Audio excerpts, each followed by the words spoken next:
My daughter canceled my party saying that no one would come, but I saw 50 luxury cars arrive in front of the gate. I am Adelaide, 80 years old, former catering owner. She doesn't know that the celebration changed locations today. The morning sun pushed hard through my bedroom windows, lighting up dust motes that danced in the air like little reminders of time slipping by unnoticed. I buttoned up my emerald green tailored suit, the one I had custom-made 20 years ago, and that still fits like a glove. I'm not the type to waste away in a bathrobe all day, even though my daughter Lauren would love to see me exactly like that, defeated in slippers and smelling of stale air. Today, I turned 80. 80 years of breathing, of fighting, of building a culinary empire out of thin air, and of raising 2 kids on my own. But according to Lauren, today was a day to stay quiet. A little euphemism she uses to mean, don't bother me and stay invisible. I looked at myself in the full-length mirror. Despite the wrinkles carving through my face like old highway maps, my eyes still hold that dark, calculating gleam that used to make the wholesale market vendors shake when they tried to sell me bruised fruit. I swiped on my crimson red lipstick, the exact same shade I used to wear when closing wedding deals for 500 people. Mom, what are you doing dressed like that? Lauren's voice boomed from the cracked door. She didn't even knock. She lost the habit of asking for permission in this house years ago. My house, even though she acts like she's already inherited the place. I turned around slowly, resting my hands on the silver handle of my cane. I don't need it to walk. My legs are solid steel from decades standing in industrial kitchens, but the cane commands respect. It's a psychological weapon. It's my birthday. Lauren, did you expect me to greet my guests in a nightgown? I answered with a steady voice, pushing down the tremor of pure indignation running up my spine. Lauren let out one of those long, heavy sighs that impatient adults use when dealing with a toddler throwing a tantrum. She crossed her arms, wrinkling her silk blouse, the one I'm absolutely sure she bought with the credit card in my name, the one she manages for my own good. "Oh, Mom," she said, dragging out the vowels with a condescension that turned my stomach. "That's what I wanted to talk to you about. Sit down, please. I don't want you getting worked up." I didn't sit. I stood, tall, defiant. She hates when I do that. She prefers me seated, small, manageable. "What is it now?" I asked, though deep in my chest a sharp intuition was already bracing for the hit. "Look, I've been calling people all week." She started avoiding my eyes, staring down at her perfectly manicured nails. "And the truth is, nobody can make it."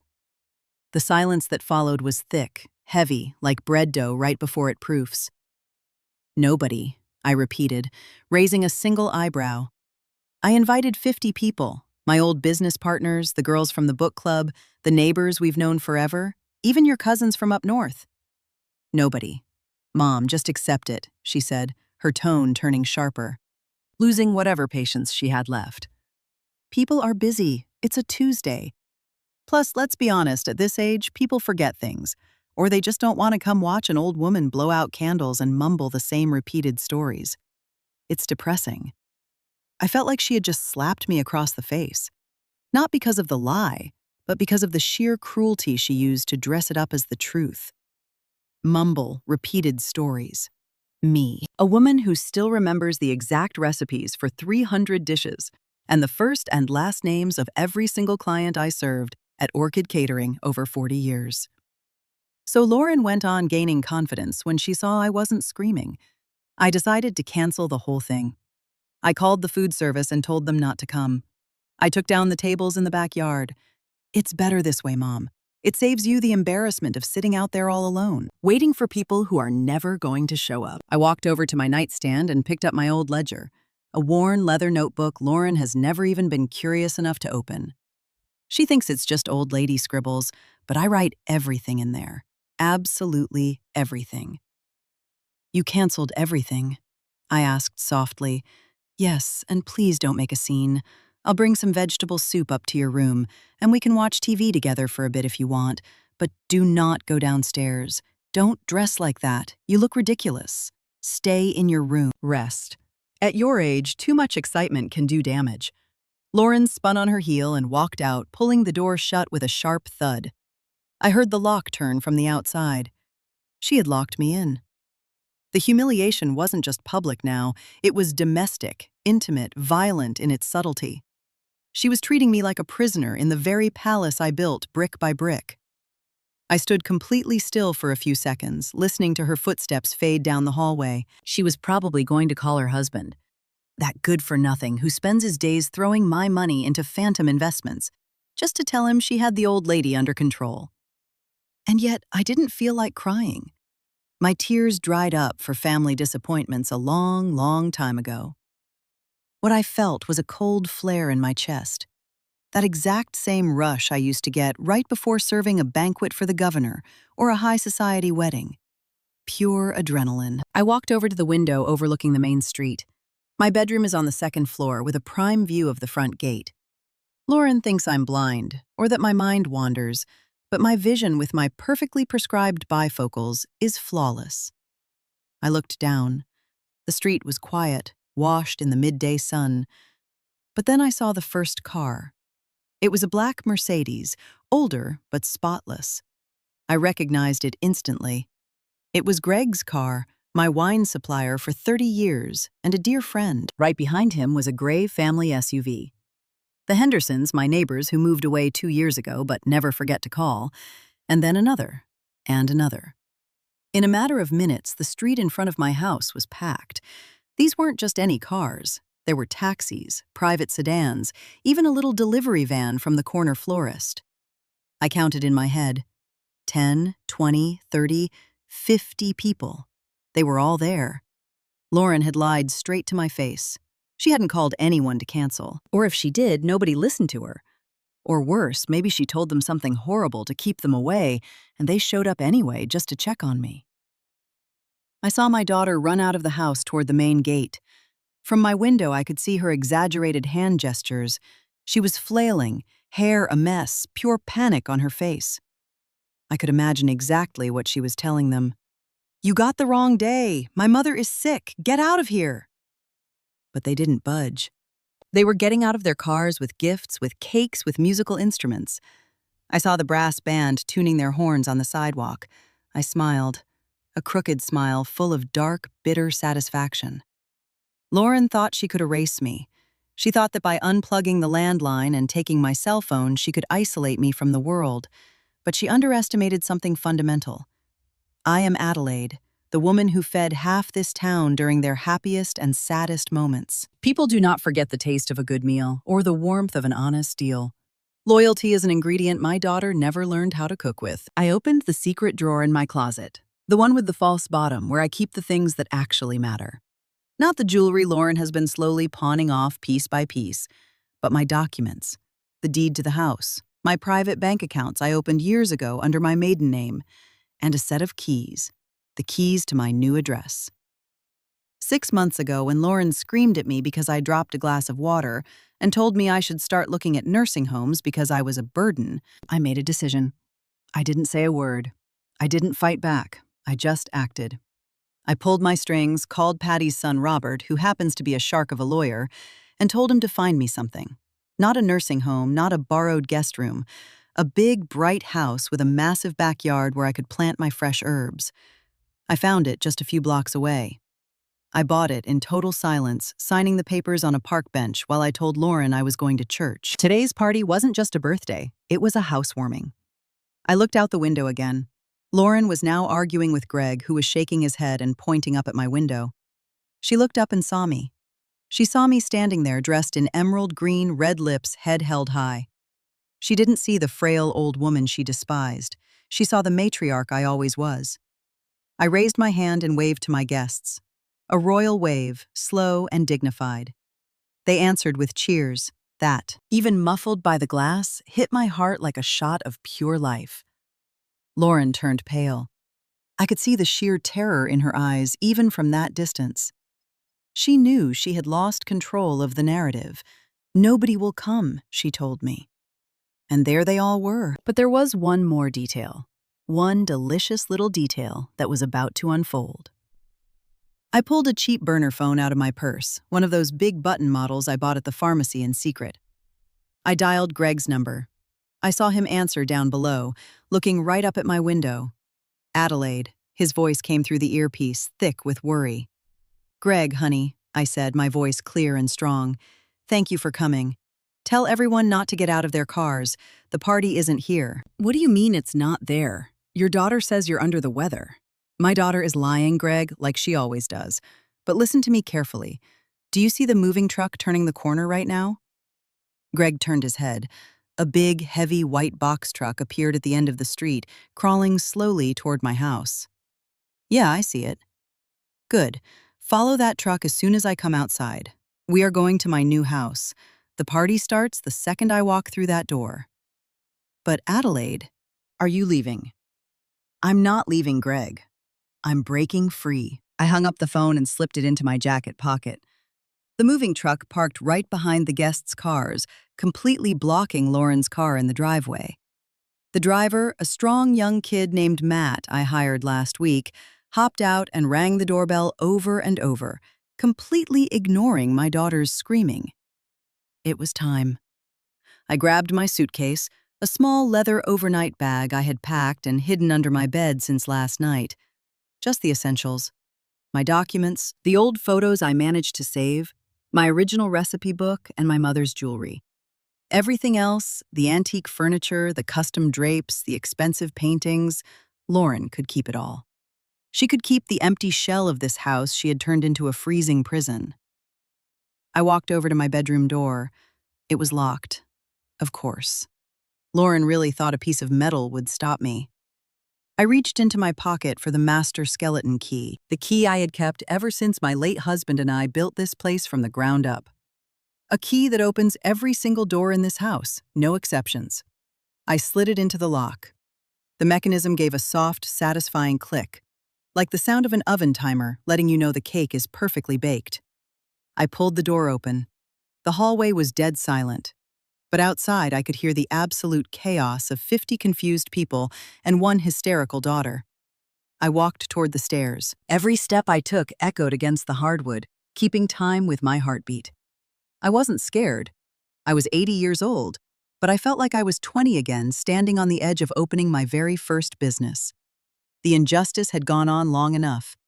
I had swallowed her dirty looks, her petty theft, her disgust for my old age, her constant attempts to make me feel useless. "Stay in your room," she had told me. "Nobody wants to see you." Well, now everyone was going to see me, and she was going to see something she never saw coming. Her mother not as a burden, but as a force of nature about to rewrite her destiny forever. I reached the bottom of the stairs. The heavy front doors were thrown wide open. Sunlight was pouring in, framing Lauren's silhouette as she stood in the entryway, still yelling at the crowd. I struck the floor with my silver cane. One sharp, metallic, authoritative crack against the foyer tiles. The sound sliced right through the air.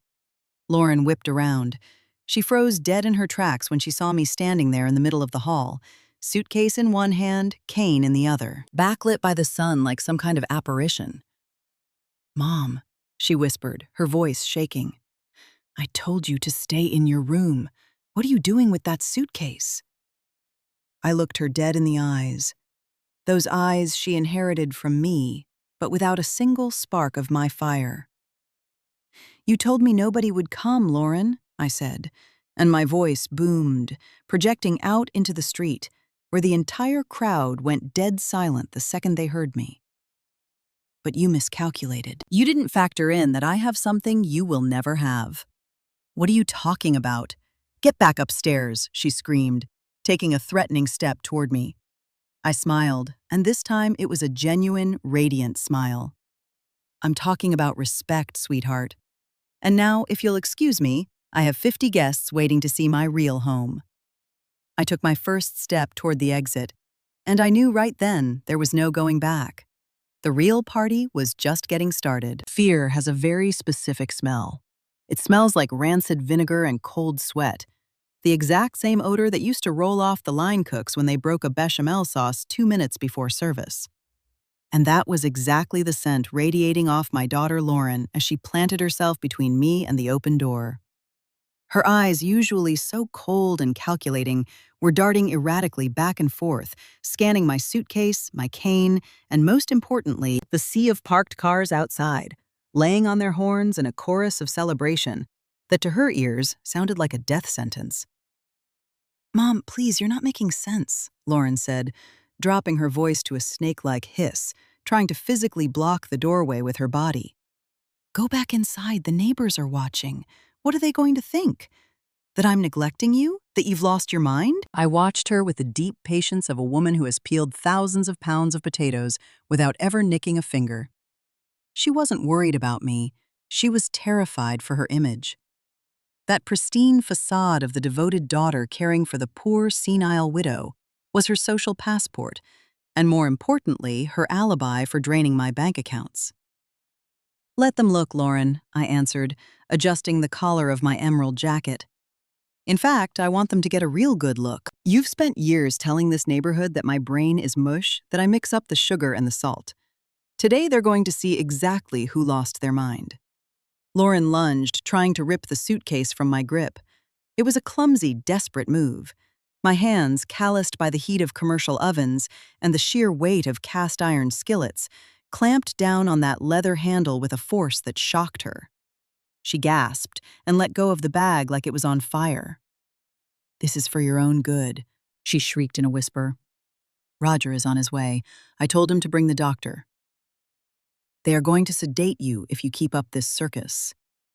There it was, the veiled threat, the trump card they always play when the old lady gets a little too difficult.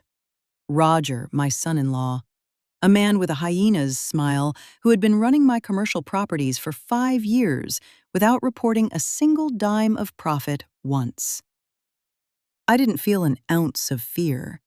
I felt pure clarity. For the last few months, while Lauren and Roger whispered in the kitchen, thinking I was asleep in my recliner in front of the TV, I was listening. I listened to them scheme about selling the big house the second the old bat kicked the bucket. I listened to them complain about the cost of my blood pressure pills. I listened and I calculated. "Let Roger come," I said, with a dead calm that disarmed her more than any screaming match ever could.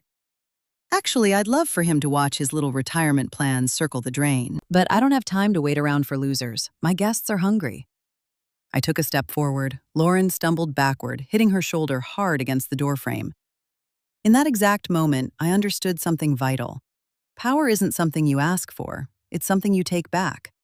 And I had just taken mine. To understand how I got to this moment, standing in the doorway with my dignity intact and a suitcase full of memories, you have to understand that a businesswoman never truly retires. Lauren made a rookie mistake. She underestimated the inventory. Sure, she controlled the main checking account. She held my pension card and she intercepted the mail looking for bank statements. But Lauren never knew about the South Side lot. 30 years ago, I bought an empty dirt lot in the industrial zone, an ugly, weed-choked patch of land where I planned to build a massive prep kitchen. I never built it.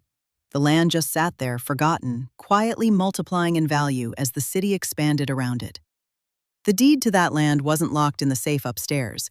It was taped to the back of the crisper drawer in the rusty basement fridge that Lauren refuses to open because she says it smells like mildew. 6 months ago, when my daughter banned me from attending my gardening club because I was too frail for all that running around, I made a call. I didn't use the house phone. I used the landscaper's cell phone, a sweet kid I pay in homemade empanadas. I called Robert Patty's boy a absolute shark of an attorney, who still calls me Aunt Adelaide. "Sell it, kid," I told him. "Sell the South Side lot. I want liquid cash and I want a new house. Under my name. Total discretion." The sale closed fast. A commercial developer paid straight cash for the prime location. Robert handled everything.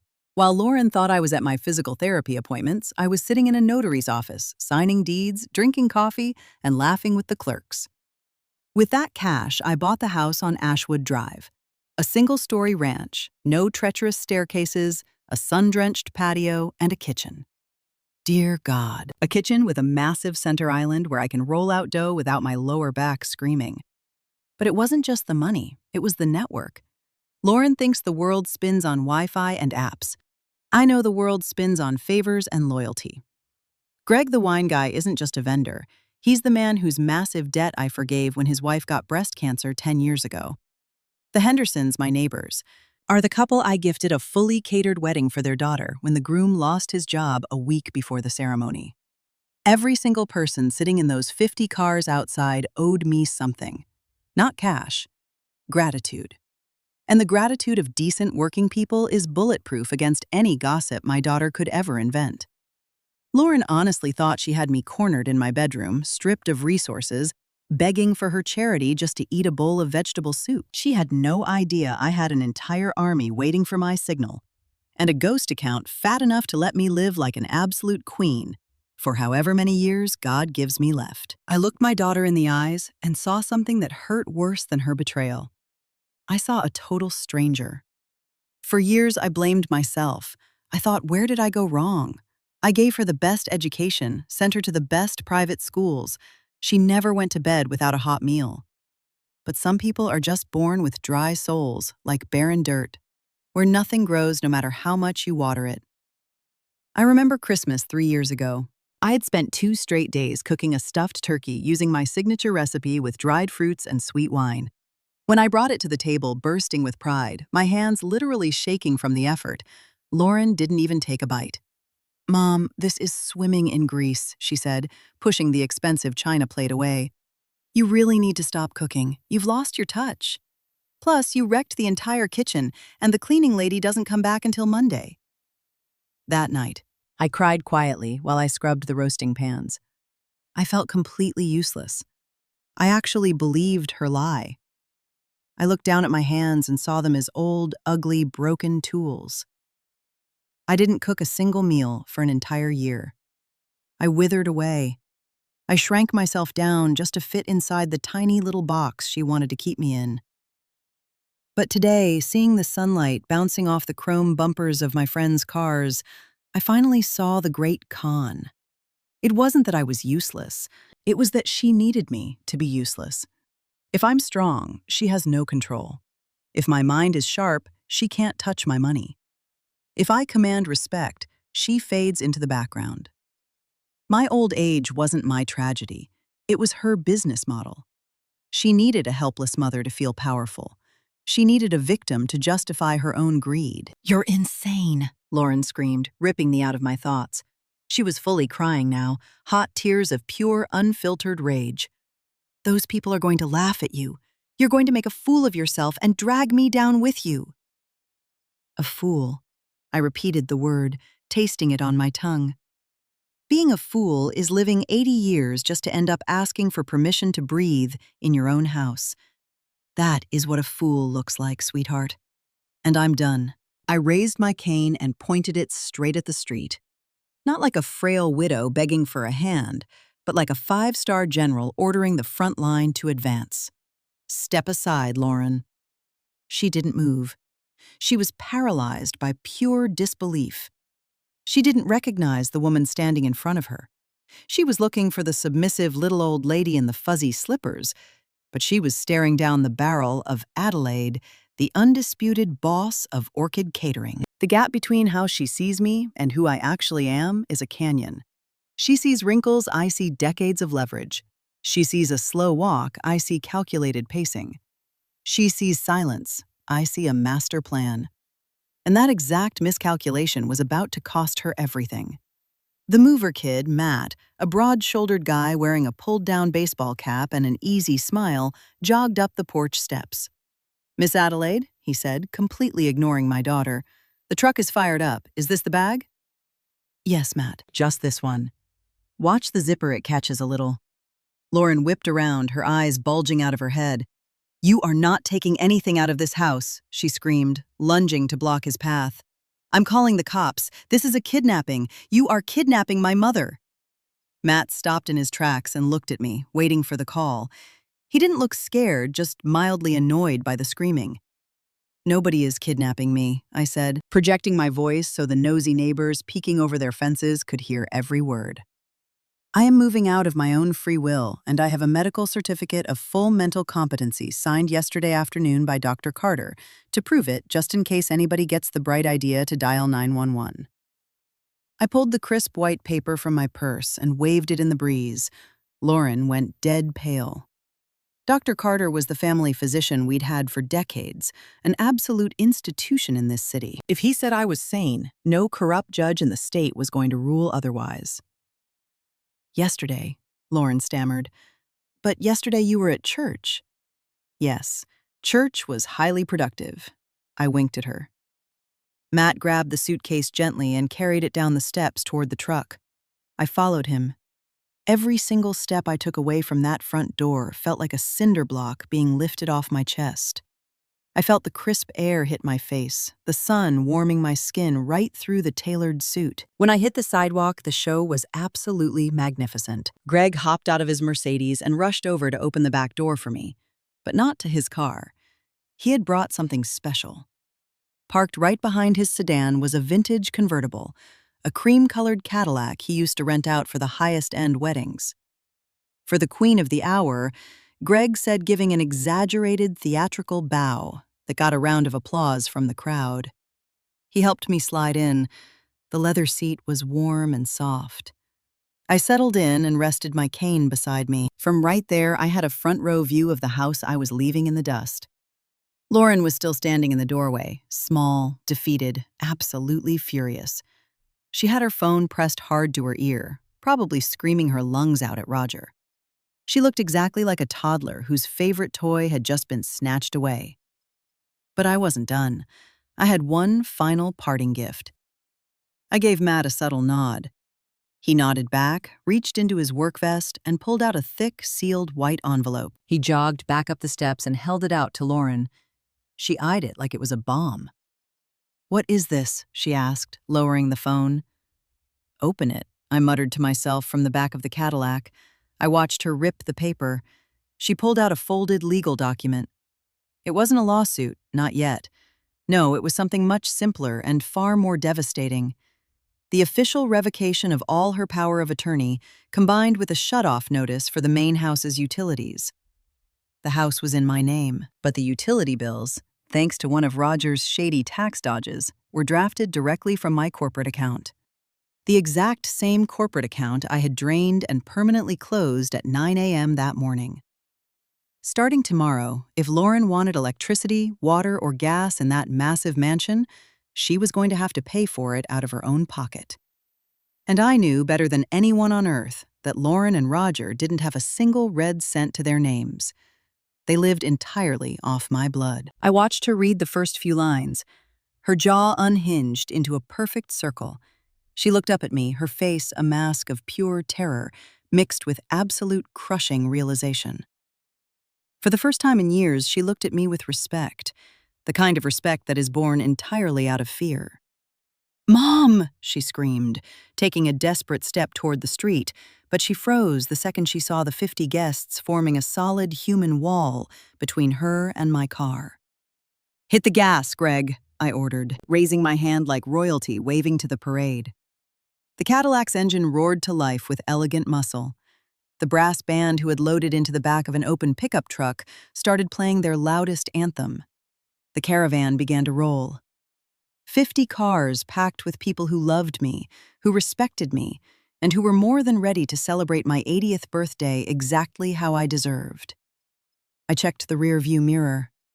Lauren was shrinking fast, a tiny, lonely figure stranded on the porch of a massive, dark house.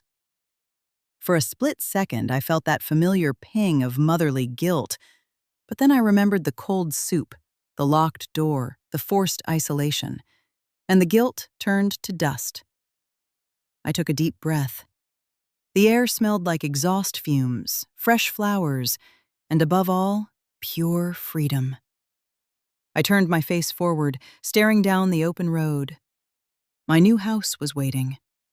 My new life was starting today, at 80 years old. And I had a sneaking suspicion that tonight's banquet was going to taste exceptionally sweet. "Greg," I yelled over the blasting horns.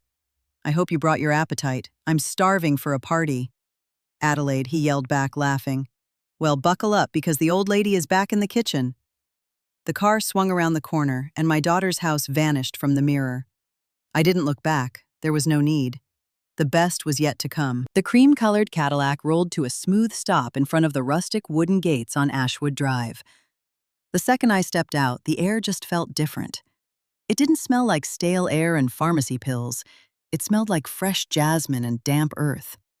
That rich scent of things that are alive and growing. My 50 guests parked wherever they could find a spot, flooding the quiet street with a vibrating energy that had the new neighbors peeking out their windows with pure curiosity, not judging, just wishing they had an invite. I unlocked the front door with my own damn key, no permission required, no fear of someone barking at me for making too much noise. This house wasn't a freezing mausoleum like the one I just left. It was a sprawling, open floor plan, walls painted a warm, bone white, massive windows practically inhaling the late afternoon sun. But the crown jewel, the beating heart of this entire property, was the kitchen. I made a beeline straight for it, waving off the initial hugs and handshakes. My low heels clicked with absolute authority against the brand new ceramic tile. And there it was. A massive granite center island, 6-burner industrial ranges, and enough floor space to waltz while dicing onions. Matt, I called out to the mover kid as he hauled in a heavy cardboard box marked with bright red tape. Put that box right here on the island, right now. Matt dropped it gently, with hands that were steady as rock. Even with the liver spots showing my mileage, I ripped the tape off.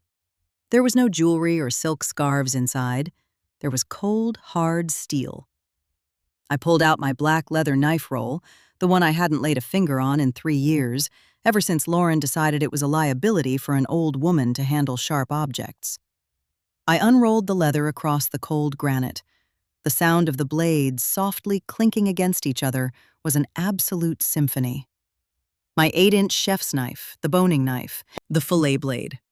They gleamed under the pendant lights, spotless, just waiting for orders. I ran my thumb over the wooden handle of the chef's knife. It molded into my palm like we hadn't missed a single day. Adelaide Gregg shouted, walking in carrying 2 heavy wooden crates of red wine. "This place is a palace, but what are we going to eat? Your daughter said she canceled the caterers." I spun around, chef's knife gripped tight in my right hand, wearing a smile I hadn't pulled out in a long time. That specific owner's smile, the one that perfectly blends warm hospitality with military command. "My daughter canceled her order, Greg," I said, pointing the blade toward the backyard where the Hendersons were already laughing over the music. "But she forgot that I don't need to hire a catering company. I am the catering company." I gave a sharp nod to the women from the book club and 2 of my old prep cooks who had ridden in the caravan. I didn't have to say a word. They saw the fire in my eyes and the steel on the table. They took off their expensive blazers, rolled up the sleeves of their silk blouses, and hit the sinks to scrub up. In 10 flat minutes, my kitchen, which had been a quiet, empty room that morning, transformed into a high-octane orchestra of chopping, searing, and seasoning. This wasn't some sad little birthday party. This was the general returning to the war room. While I was setting up the assembly line to push out braised short rib sliders and spicy crab cakes for 50 people using the emergency stash my friends had brought along, just in case I felt the cheap burner phone vibrating against my hip. I pulled it out and looked at the cracked screen. Lauren. The name was flashing like a siren. It was the 10th time she had called in the last 20 minutes. I didn't swipe to answer. I just let it buzz in my hand until it dumped her to voicemail. It wasn't cruelty. It was strategy. For years, Lauren had weaponized the silent treatment whenever I stepped out of line. She would leave me talking to the wall, ignoring me for days just to put me in my place. Now she was choking on a spoonful of her own medicine, and from the looks of it, it was burning her tongue. I pictured the scene back at the old house. Roger had probably rushed home by now in his cheap suit, stinking of that heavy cologne he uses to cover up the smell of cigarettes. They were probably standing in the middle of the living room, surrounded by dead silence, slowly realizing that the crazy old lady had packed up a lot more than just a suitcase. She had packed up the life force of that entire property. "Miss Adelaide, the oil is smoking, Carmen," one of my old line cooks yelled out, snapping me right back to reality. I shoved the phone back into my pocket. Revenge could wait on hold. The hunger of my guests couldn't. "I'm not going over there," I yelled back, grabbing a massive yellow onion. The first slice was vicious, perfectly precise. The dry outer skin fell away, revealing the crisp, bright white core underneath. That's exactly how I felt. They had forcefully peeled away my dry, tired layers, and what was left underneath was more alive than it had been in a decade. As the heavy scent of roasting garlic started to swallow the house, I knew the real masterclass was just getting started. Lauren thought this was a one-day temper tantrum. She had no idea I was slow-cooking her absolute ruin. 2 hours burned by. The house on Ashwood Drive was literally vibrating. The brass band was tearing it up in the backyard, the sound of the trumpets bleeding into the clinking of wine glasses and booming laughter. I didn't sit down for a single second. I floated from group to group, balancing a heavy silver tray I had rescued from the move, serving, asking questions, making sure no glass stayed empty.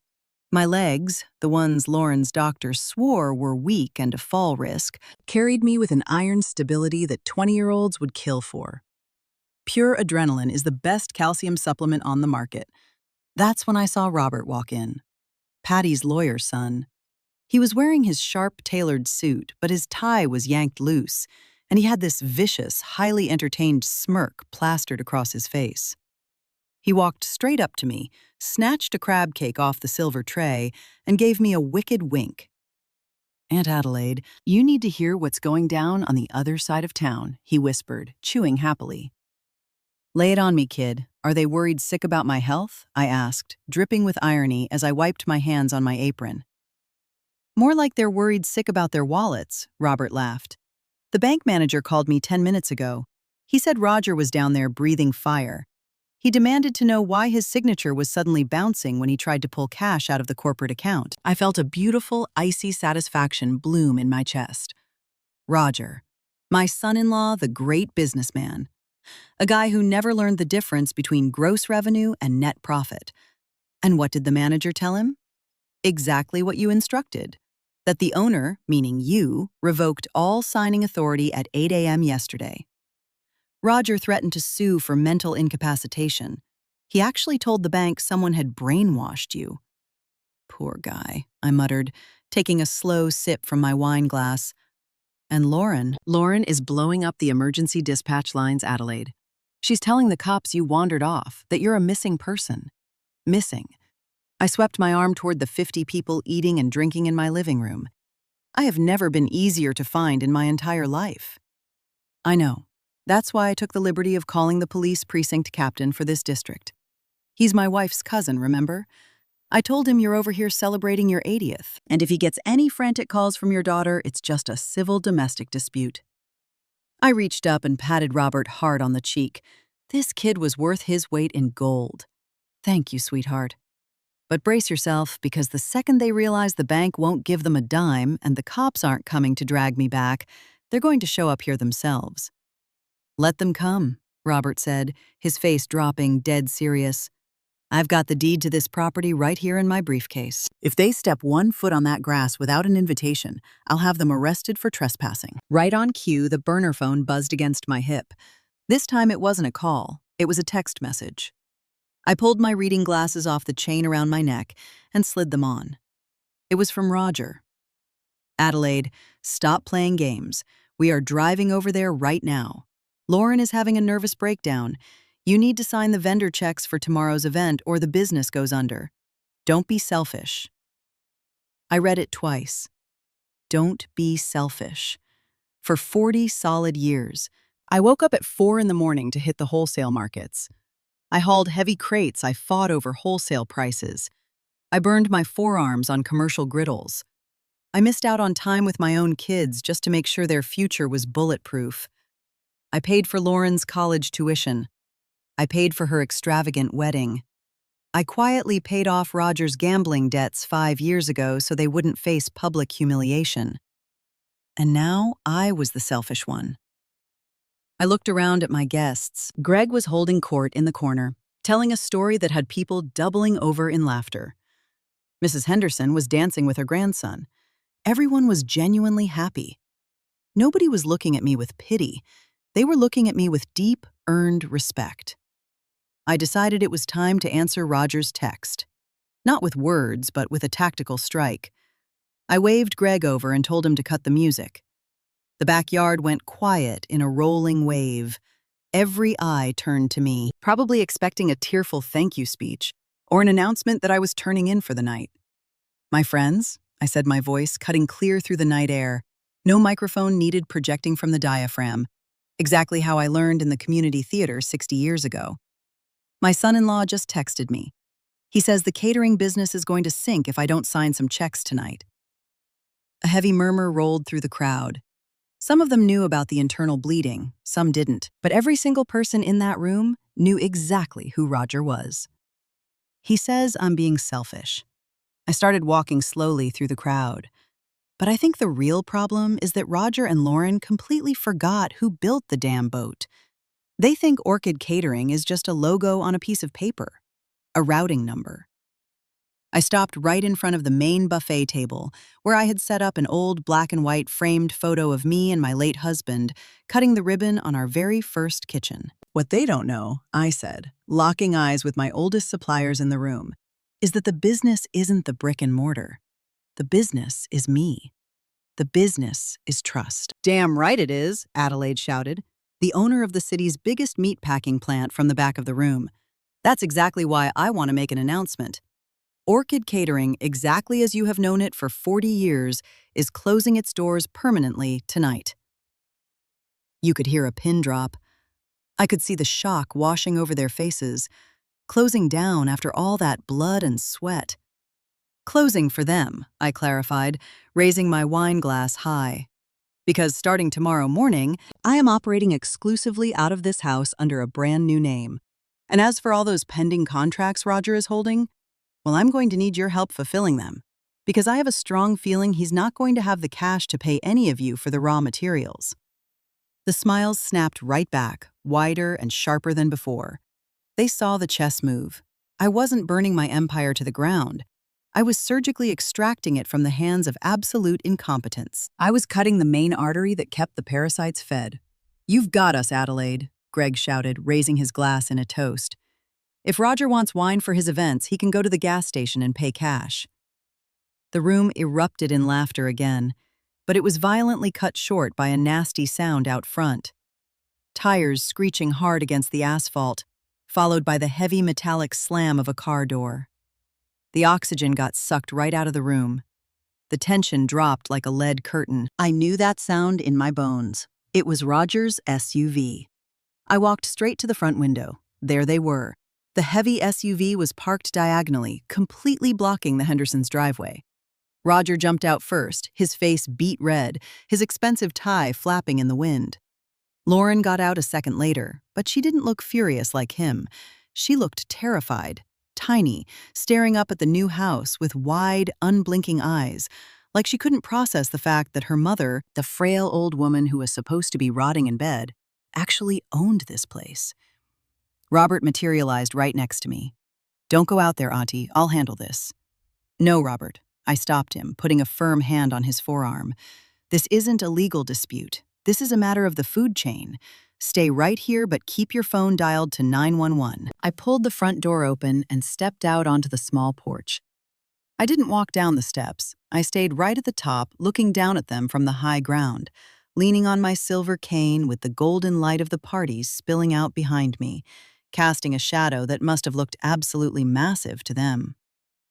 Roger was stomping up the walkway, throwing his arms around. "Adelaide, what the hell is this?" he screamed, completely ignoring the fact that 50 very important people were watching him through the windows and the open door.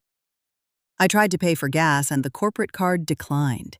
You humiliated me at the pump." I stared at him without blinking. My heart rate didn't even spike. His rage felt as harmless to me as a fly buzzing against a windshield. "Good evening to you too, Roger. I see you came to wish me a happy birthday," I said, my voice dripping with ice. "Cut the sarcasm," he roared, stopping right at the bottom of my stairs. "You are going to unfreeze those accounts right now, and you are getting in the car to go home. Lauren is sick to her stomach because of you." Lauren crept up slowly, hiding half her body behind her husband's shoulder.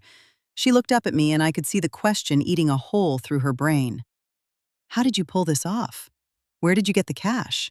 "This is my home, Roger," I answered, tapping my cane against the porch, "and nobody screams on my property." "You don't have a home. You live with us because you can't even wipe your own ass, he screamed, planting his foot aggressively on the first step. That was a fatal error. The exact second the rubber of his shoe touched my concrete step, 3 men walked out the front door and flanked me. They weren't hired muscle. It was Matt the Mover, the Henderson's son who runs a CrossFit gym, and Greg, who might be 70 but still has hands the size of snow shovels. Roger froze dead. He looked at the 3 men, then locked eyes with me. What, you're going to set your attack dogs on me? He spit the words out, trying to sound tough. They aren't dogs, Roger. They're my friends. Something you've never had because you don't even know how to spell loyalty. I took 1 step down, closing the distance, until I could literally smell the panic sweating out of his pores. And about those bank accounts. They aren't frozen due to a glitch. They are permanently closed. Closed. His voice cracked down the middle. But there are auto drafts hitting tomorrow. The mortgage on the commercial kitchen, Lauren's car lease, all of that debt is under the LLC's name, right? I smiled, a very soft, dangerous smile. And as the majority shareholder and original founder, I filed the paperwork to dissolve that LLC at 9 o'clock this morning. The liquid assets, meaning my actual cash, are sitting safely in a private trust. The debts, well, since you legally signed on as the general manager 5 years ago, I'm pretty sure the bank is going to view those as your personal responsibility. Roger went translucent. His face turned the color of old candle wax. He finally saw the sheer drop of the cliff he had just walked off. Without my cash flow, he was absolutely nothing. Just a guy in a cheap suit drowning in high-interest debt.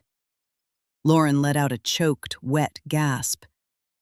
"Mom, are you leaving us out on the street?" she asked, deploying that little girl voice she had used to manipulate me for 40 years. I looked down at her.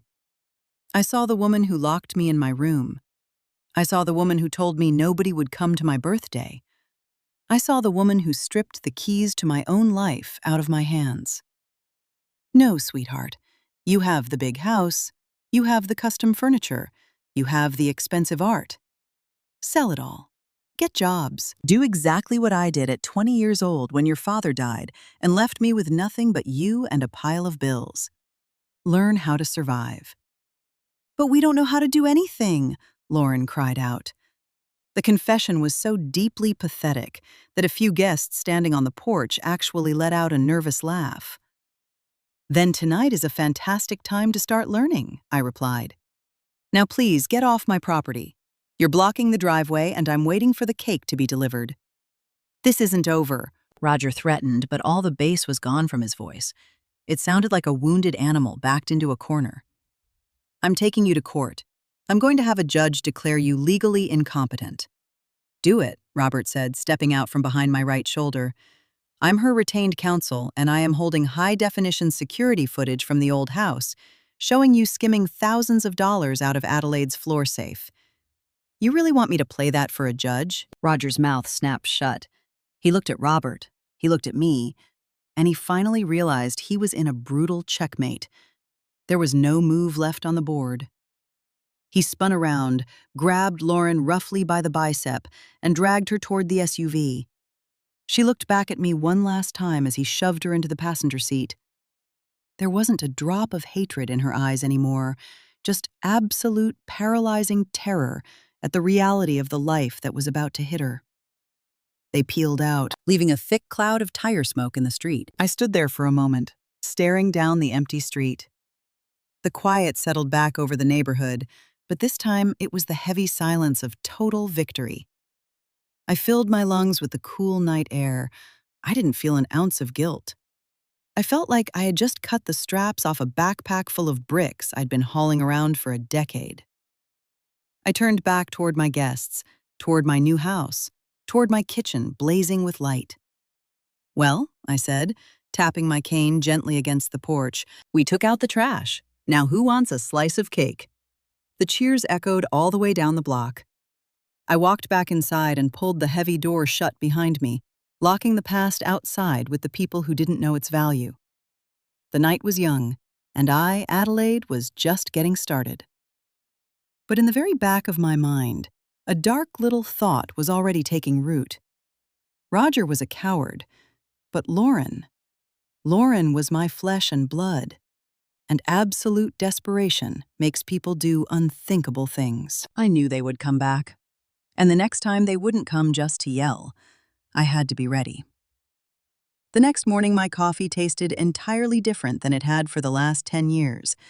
I didn't wake up to the sound of Lauren screaming because the espresso machine wasn't cleaned properly, or the sound of Roger slamming doors as he rushed out to pretend he had a real job. I woke up to pure silence. A sweet, heavy silence, broken only by a couple of sparrows nesting in the oak tree in my new backyard. I got out of bed slowly, feeling the warm hardwood under my bare feet. My lower back didn't ache. It's funny how the human body stops hurting the second the soul drops its dead weight.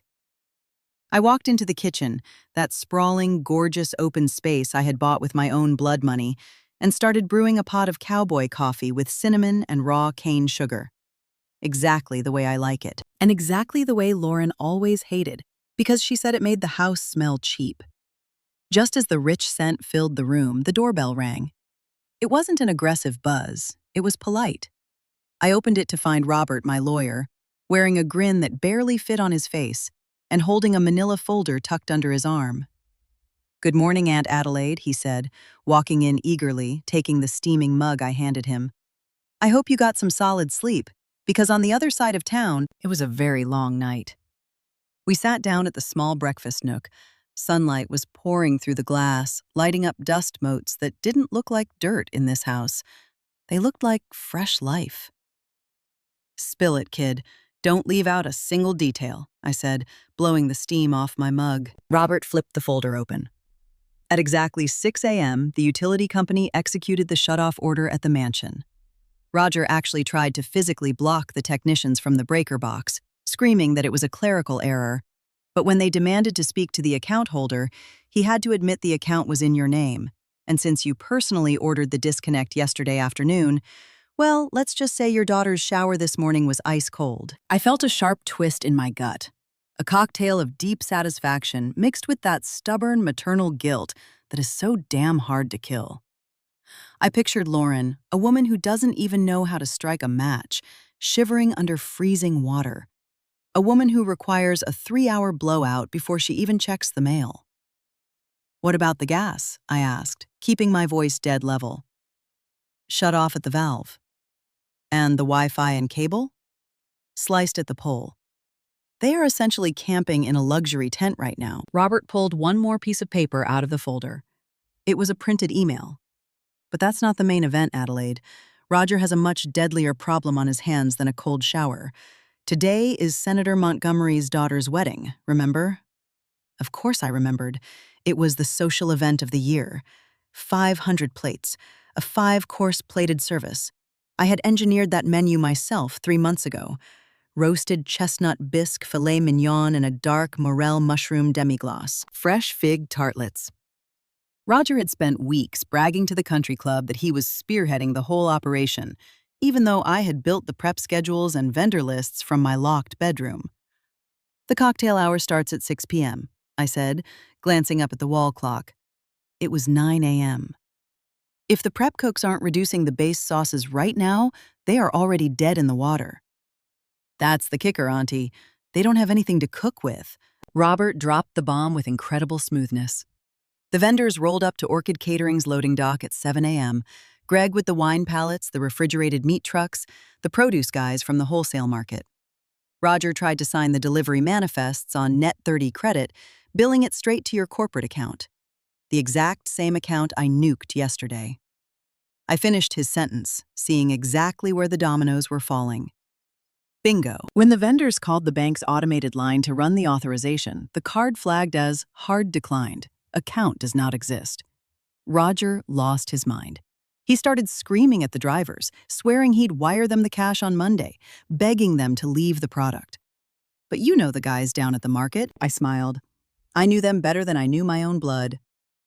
In the wholesale market, a handshake is worth more than a signed contract, but the second you break that trust, there isn't a credit line on earth that can save you. And Roger had never earned an ounce of their respect. He just coasted on mine. They packed it all back up, didn't they? Every last grain of salt, Robert confirmed. Roger is standing inside an empty commercial kitchen right now, holding a $50,000 contract over his head. No raw ingredients, no gas flowing to the industrial ranges, and a floor staff threatening to walk out if he doesn't hand them cash advances right this second. I stood up from the table and walked over to the window. I watched my new neighbors sweeping their driveway. It looked so peaceful. But in my head, I could see the absolute bloodbath coming. If that wedding crashed and burned, it wouldn't just bankrupt Roger. It would permanently stain the name I had bled for over 4 decades. Orchid Catering was my reputation.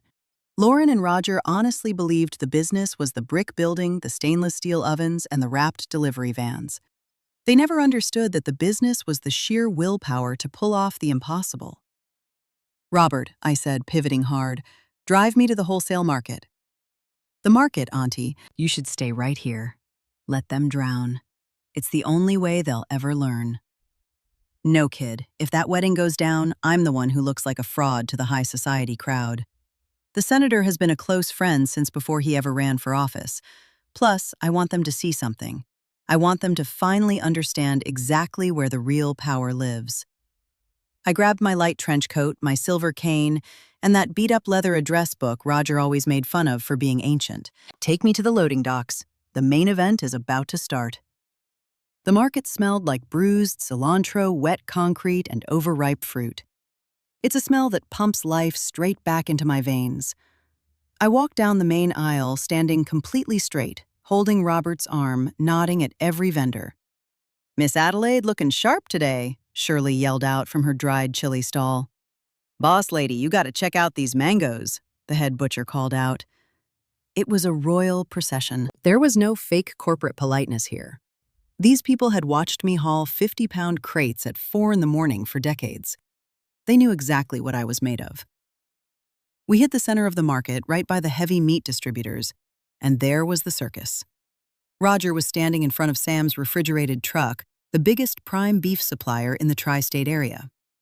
My son-in-law was sweating through his dress shirt, his face completely unhinged. Lauren was standing right behind him, hiding behind massive designer sunglasses to cover her swollen eyes, her hair pulled back in a sloppy knot. The universal sign that the hot water had definitely been shut off. "Come on, Sam," Roger was screaming, completely losing his grip. "I'll sign a personal promissory note. I'll hand you the title to my SUV. I need those fillets right now." Sam, a guy who speaks about 10 words a day, just stood there with his massive arms crossed, shaking his head. "Sorry, kid. The boss lady closed the account, and with all due respect, your car ain't worth this much meat. Plus, you got old invoices floating around that Miss Adelaide always quietly covered for you. Without her backing you, you're a dead risk. This is extortion. I'm going to sue you for breach of contract," Lauren shrieked, stepping out with that high-pitched whine she uses when she's backed into a corner. "The contract is with Orchid Catering, and the sole proprietor is your mother," Sam answered without blinking. "If she doesn't sign the manifest, the meat stays on the truck." That is exactly when I slammed my silver cane into the concrete floor. The sharp, heavy crack echoed over the roar of the entire market. The aisle went dead silent in 3 seconds flat. The forklift drivers hit their brakes. The produce guys stopped shouting prices. Every single head turned. Roger and Lauren spun around slowly. When they saw me, their faces were absolute tragedies. Roger shifted from rage red to chalk white. Lauren slowly pulled off her sunglasses, exposing the deep bruised bags under her eyes from a night of pure panic. "Mom," she whispered. I walked toward them, not fast, but with the unstoppable momentum of a woman who controls the clock. Robert stayed 1 step behind my right shoulder like the Secret Service.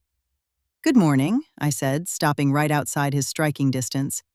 My voice was dead calm, but sharp as a freshly honed boning knife. "Looks like you're having a little logistics issue." Roger tried to pull his chest out, pointing a shaking finger at my face. "You did this.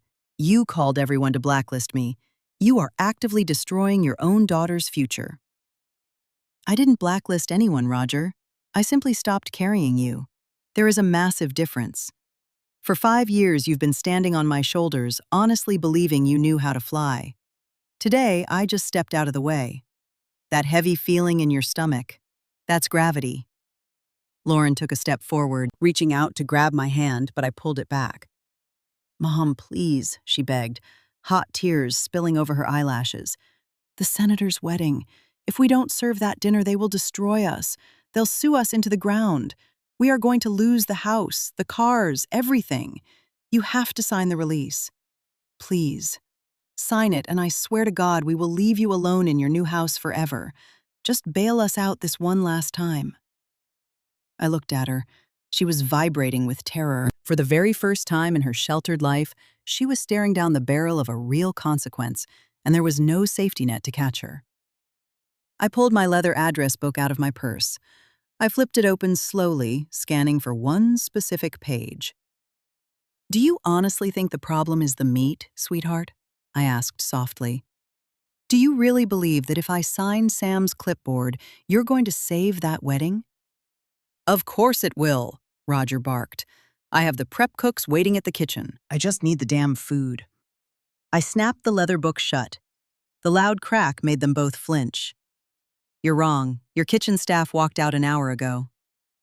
Roger froze solid. What? They called me. On my new number, I explained, running my thumb over the leather cover. Because the kitchen staff knows who writes the checks, who runs the line, and who actually respects the hustle. They are not going to sweat over a hot stove for you, Roger, because they know you don't have the cash to cover Friday's payroll. And they know that without me standing at the pass, that kitchen is a sinking ship. Roger dug his hands into his hair, pulling hard. He looked like he was about to drop dead from a heart attack. So it's over? Lauren asked, her voice cracking into pieces. We're going to lose it all. The market was dead quiet.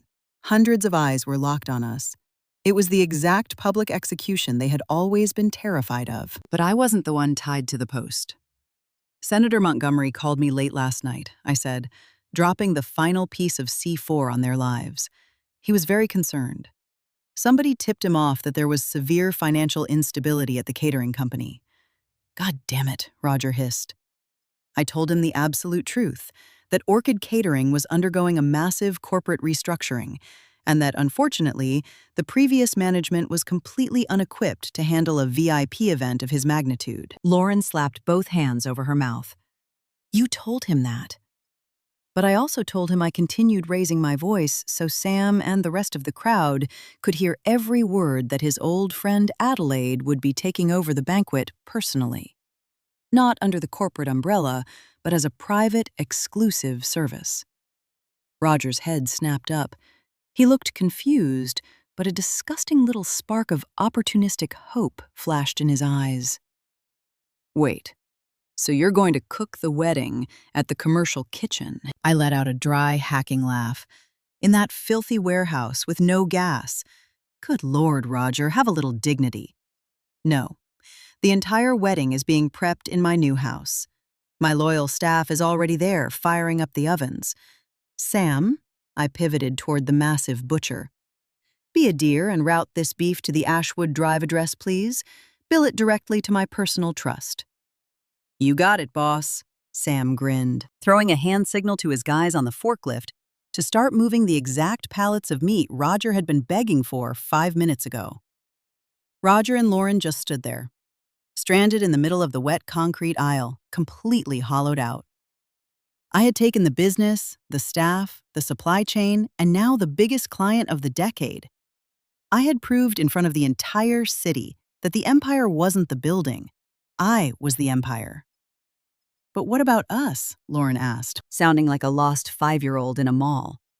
What are we supposed to do? I stepped closer to her. This time I did take her hand, but not to comfort her. I gripped it hard. Her hands were perfectly soft, unblemished, manicured, hands that had never done a hard day's work in their existence. You have 2 options, sweetheart.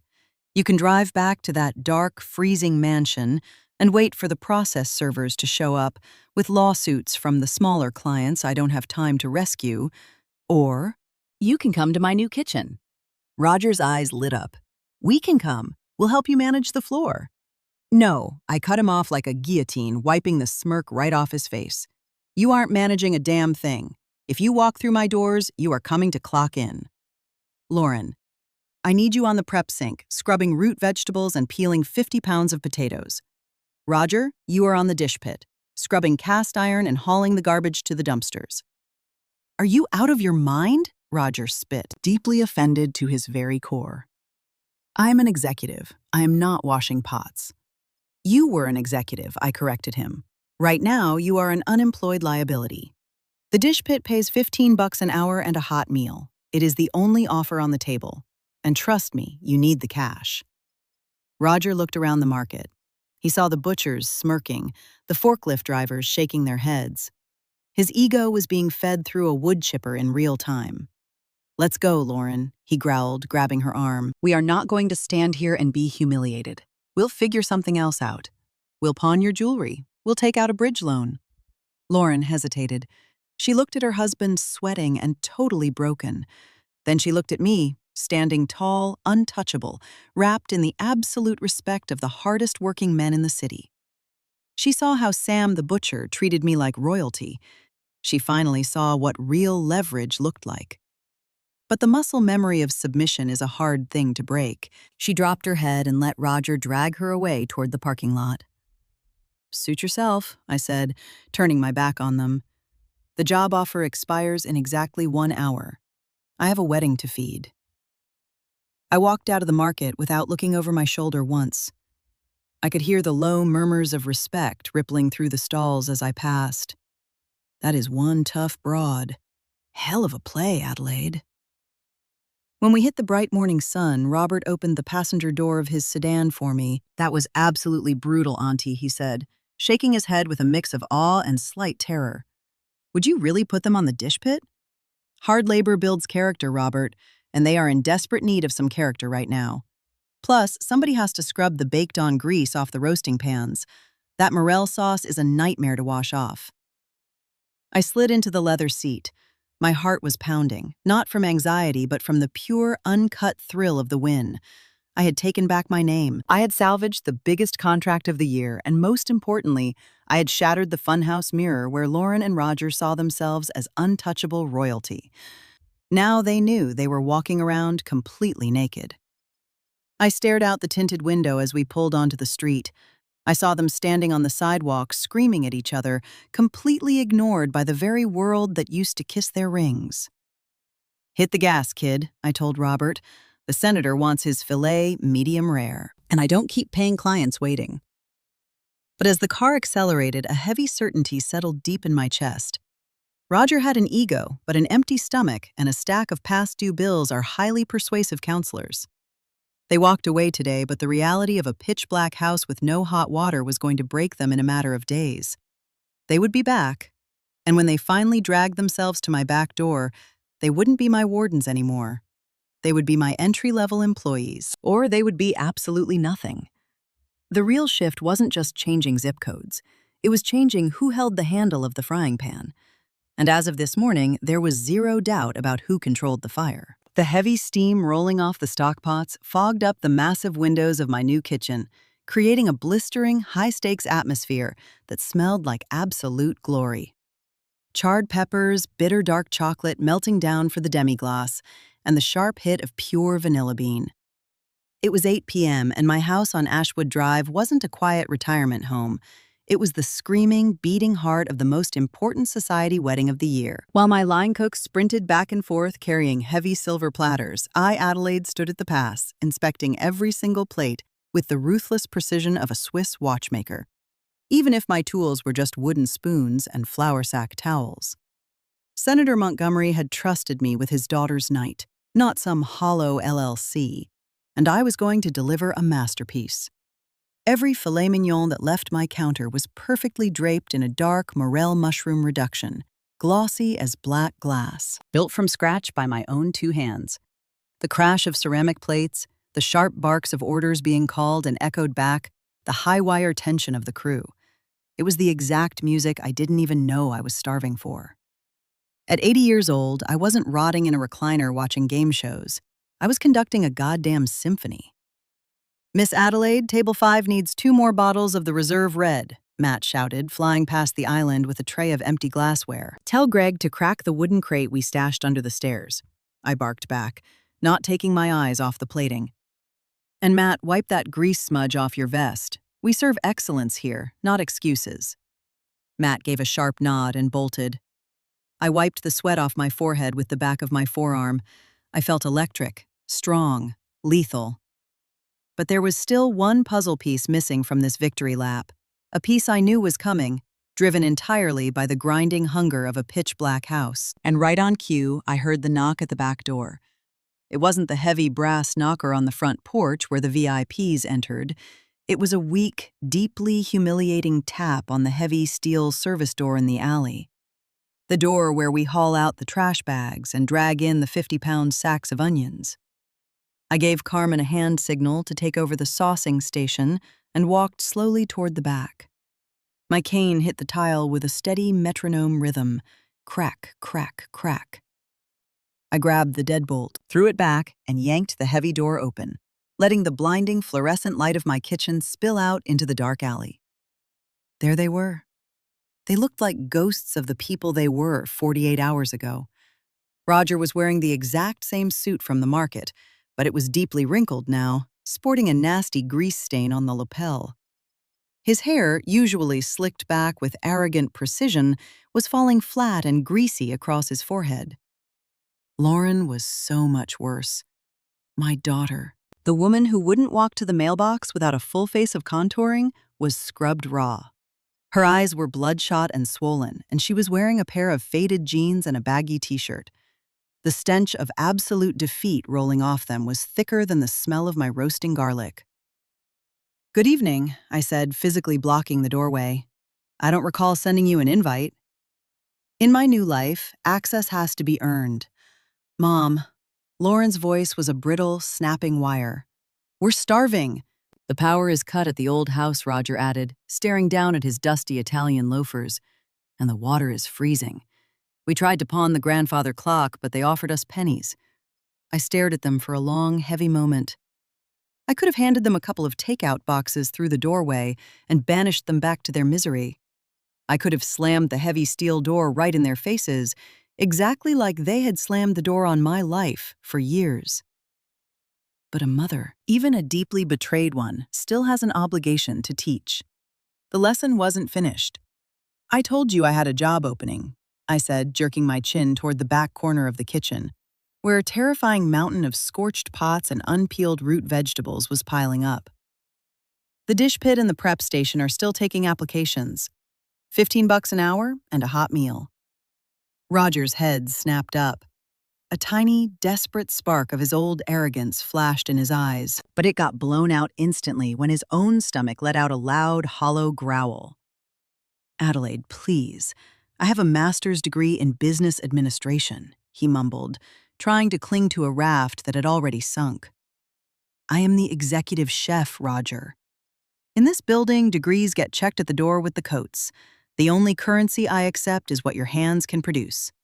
Do you want the clock-in code, or do I shut this door?" Lauren took a step forward, physically pushing her husband out of the way. "We'll take it," she said.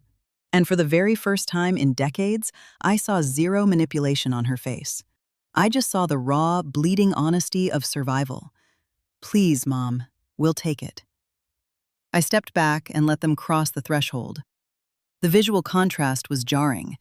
These two gray, hollowed-out shells stepping into my blazing, golden, high-speed war room.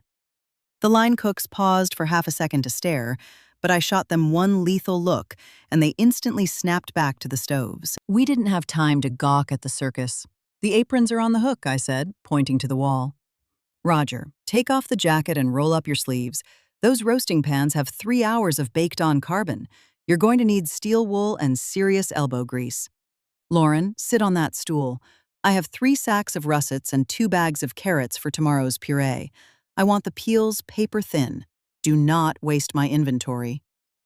Roger stood paralyzed in front of the 3-compartment sink. It was a terrifying, greasy mountain of stainless steel. I watched his Adam's apple bob as he swallowed hard. He took off his suit jacket, draped it carefully over a milk crate, and tied the heavy rubber dish apron around his waist. When he finally plunged his bare hands into the scalding, soapy water, he squeezed his eyes shut, like he was attending the funeral of his own ego. Lauren grabbed the heavy metal peeler. Her hands were literally shaking. On the first potato, she hacked off massive chunks of the white flesh along with the skin. "Stop," I barked, walking over and grabbing her wrist firmly. I felt her skin. It was freezing cold against my hot palm. "Gentle, sweetheart. Let the blade follow the curve of the potato. Respect the ingredient. If you hack it to pieces, it's useless to me." She swallowed hard, biting down on her lower lip to stop herself from sobbing, and kept peeling. I walked back to the pass. The wedding was a flawless machine. The plates flew out, the empty plates came back scraped clean, and the waiters relayed the glowing compliments. But my radar was split. Out of the corner of my eye, I watched my daughter and son-in-law work. At first, they moved with disgust, clumsy and slow. But as the hours burned off, something shifted. The rhythm of a commercial kitchen is highly infectious. It's a primal drumbeat. Roger started scrubbing with actual rage, channeling every ounce of his failure into ripping the carbon off those pans. Lauren caught the rhythm of the peeler. Shk, shk, shk. Hypnotic. Constant. They were sweating through their clothes. They were covered in grease and potato starch, but they were actually producing something tangible. They weren't moving phantom money around or plotting hostile takeovers. They were cleaning. They were prepping. They were finally being useful. Right around midnight, after the dessert course had dropped and the coffee was poured, the swinging doors to the dining room blew wide open. The kitchen went dead quiet out of pure respect. It was Senator Montgomery. His face was flushed red from the expensive wine and the thrill of a perfect night, and he was flanked by his wife and Robert, my lawyer. "Where is the maestro?" the senator boomed, flashing $1 million political smile. Every cook on the line pointed straight at me. I wiped my hands on my apron and walked over to him. "Senator, I hope the filet was a true medium rare," I said, giving a slight, respectful bow. "A masterpiece, Adelaide. The woman is an absolute artist." He grabbed both my hands and kissed my knuckles. "My donors cannot stop talking about that Morel reduction. They're saying Orchid Catering is back from the dead, sharper than ever." "The Orchid has always had incredibly deep roots, Senator," I replied with a warm smile. Right at that moment, the senator glanced over my shoulder toward the dish pit. He squinted, trying to make out the hunched figure violently scrubbing a stock pot. "Wait, is that Roger over there?" he asked, genuinely confused. Roger froze. He had industrial soap suds up to his elbows, and his dress shirt was plastered to his chest with dirty dishwater. He turned around slowly, his face burning a humiliating, radioactive red. He looked around wildly, desperately wanting the floor tiles to open up and swallow him whole, but there was nowhere to hide. "Yes, Senator," I cut in smoothly, stepping in front of the silence before Roger could stutter out a lie. "It's Roger. He's learning the operational side of the business from the ground floor up, exactly how it should be done. Tonight, he's my lead on heavy sanitation." The senator let out a booming, echoing laugh and slapped Robert hard on the back. "Well, I'll be damned. That is old-school discipline right there, Adelaide. Starting at the bottom. Good for you, son." Honest sweat never ruined a man's reputation, right, Roger? Roger dropped his chin to his chest. He was utterly humiliated but completely trapped. "Yes, sir," he croaked out, his voice raw. "Honest sweat. Well, keep scrubbing, kid. Maybe one day you'll have half the talent your mother-in-law has." The senator waved goodbye and pushed back through the swinging doors to rejoin the party. The kitchen instantly erupted into low whispers and muffled laughs, but I raised my hand and chopped the air, killing the noise. I looked at Roger. He hadn't moved a muscle. He was just staring down into the filthy gray dishwater like it was a mirror, reflecting his entire life. I walked up right behind him. "Scrub the bottom of that pot, Roger," I said, keeping my voice low enough so only he could hear. The senator is right. There is absolutely no shame in cleaning up other people's messes. The only shame is making the mess and refusing to grab a sponge.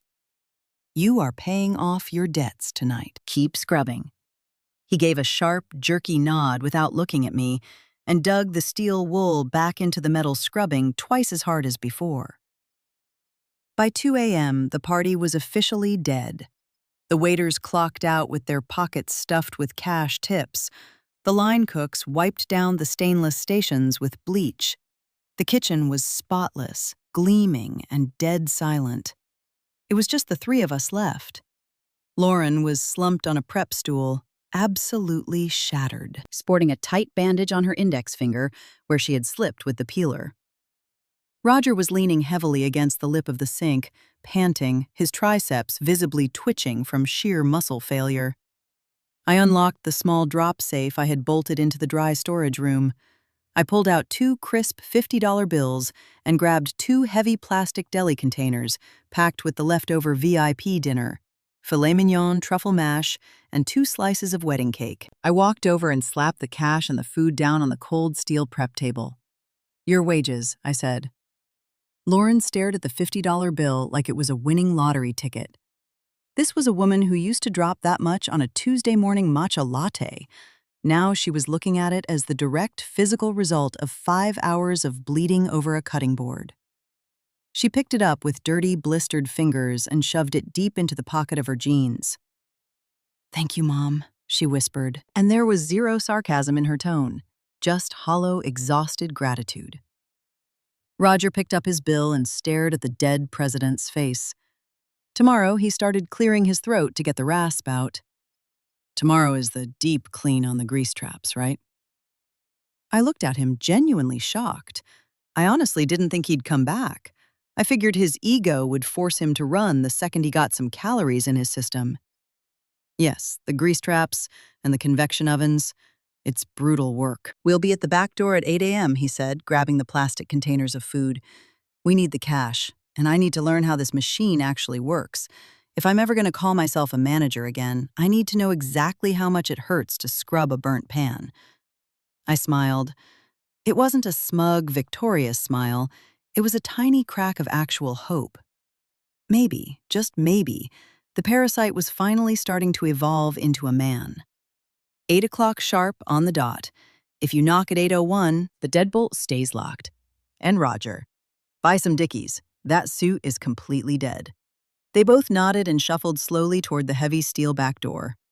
Right before she stepped out into the alley, Lauren stopped and looked back over her shoulder. "Mom," she said, leaning heavily against the doorframe, "the big house feels really massive right now, and really empty." "Houses are filled with life, Lauren, not with custom couches. Figure out how to actually live first, and the house will stop feeling like a tomb. Or call a realtor and sell it. I really don't care anymore. My home is right here." They stepped out into the cold, dark alley. I pulled the heavy steel door shut and threw the deadbolt. Click. The loudest, most definitive sound in the world. I was finally alone in my kitchen. I poured myself one last glass from the open reserve bottles, a heavy, aggressive Cabernet. I walked over to the massive glass sliding doors looking out over the backyard. The moonlight was washing over my herb garden, catching the silver leaves of the oak tree. My own private kingdom. I caught my reflection in the glass. I looked at my hands. The skin was crepey, the blue veins popping up like highway maps spotted with age and sun damage. But they weren't useless hands. They were the hands of a kingmaker. Hands that had built an empire from dirt, raised children, and when the time finally came, ruthlessly dismantled a toxic infection to save what was left of the host. Lauren and Roger had a brutal road ahead of them. It might take them years of dishwater and potato peels to fully grasp what they threw away and what they still had a chance to build. But tonight they bled for a paycheck. Tonight they took step 1. I, Adelaide, turned 80 years old 2 days ago. My daughter told me to stay in my room, that the clock had run out on my life. She was dead wrong. My time is right exactly now.